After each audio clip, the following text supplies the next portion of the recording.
Summer solstice happening tomorrow, by the way, tomorrow afternoon, June 20th. It is, of course, the longest day of the year, the shortest night of the year, and it is particularly special for Vancouver's Ukrainian community. The occasion is called Ivana Kupala, and Vancouver's Secret Lantern Society is holding an event tonight to explore Ukraine's summer solstice traditions. Musician and storyteller Beverly Dobrinsky is hosting the event. She's going to be explaining the history and meaning behind Ivana Kupala. But before that, Beverly's been good enough to join us. Good morning to you. Hi, good morning. Thank you for being with us.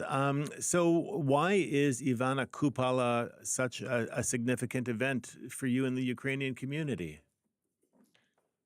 Okay, well, it's something that's been happening for hundreds and hundreds of years. And so pre-Christian times. And so it's something deeply embedded, this celebration, this marking of this change of season, this honoring of nature. Uh, yeah, So and it this still continues to this day. and so this is something you would have grown up with then.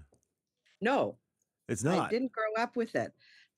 It was introduced to me in the 90s here in Vancouver. I grew up in Winnipeg, and no, we didn't know about Ivana Kupala.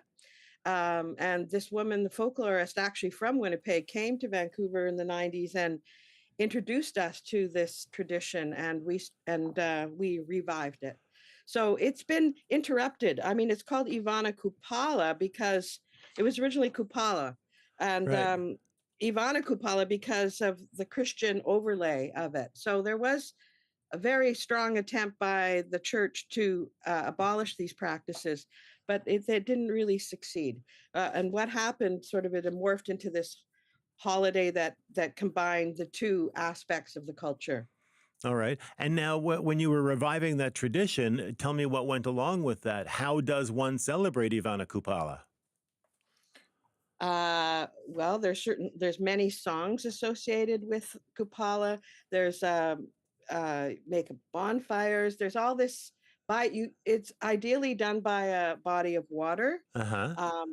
And you create effigies to these different god figures that are related to the holiday, Marina, Kupalo themselves, and they will often be set on fire and set and then burned down into the burned or else also rolled into the water. There's all of that kind of stuff going on.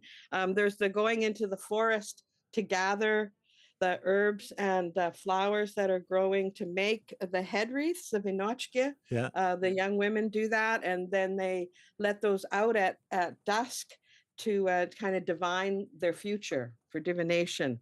Yeah, lots of things going on.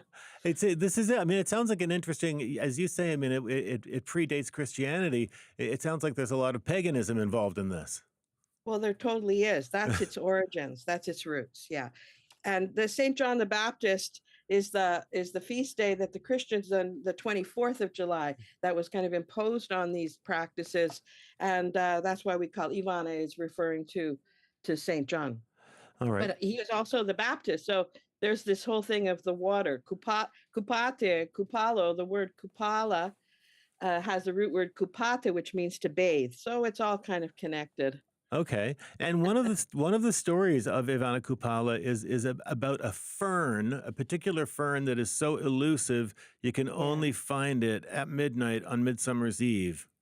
Correct. Yeah. What is it about this fern? Why do you need it? Well, if you in fact ever will find one, it is the source of great miracles and treasure. But I've read some stories about this folklore where when somebody has actually found it, it ended up being great misfortune that befell them because of Oh, greed. So it's kind of this story of right. greed and morality tale. And do people actually go looking for it? Maybe, I don't know. just the greedy ones. It's a good story. Oh, it's so great to meet you over the line. Now we've got a song lined up for you. You are going to be performing this at the event, Beverly, and so I know you chose this in advance. Tell us about the song, what it is, and what the significance of it is. Okay, well, the song is Kupala na Ivana, so it's exactly as I said. There's many songs about this time that people would sing together. Um, and I'm actually not, I am going to be singing it, but I'm actually going to be teaching it. So if Oh, you want to cool. come and learn this song, please come. Um, the song sings about the night, the short night, and the women going out and gathering berries and herbs, and then one of them gets lost. They can't find her, and they go and look for her, and they can't find her in the forest, so they keep going, and they find her finally. They cross the river and they see that she has drowned. Oh my gosh. So it's very dramatic. All right.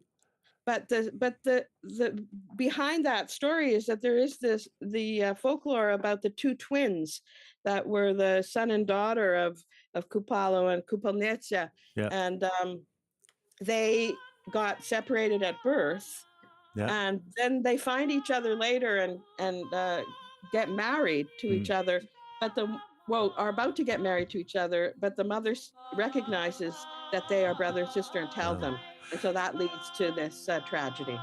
Beverly, thank you so much. I want to just get a minute of the music in. We really appreciate your time this morning, and a happy Ivana Kupala to you. Thank you. And tickets are still available, secretlantern.org. Very Thanks good. very much. You take care. Bye Bye bye. bye.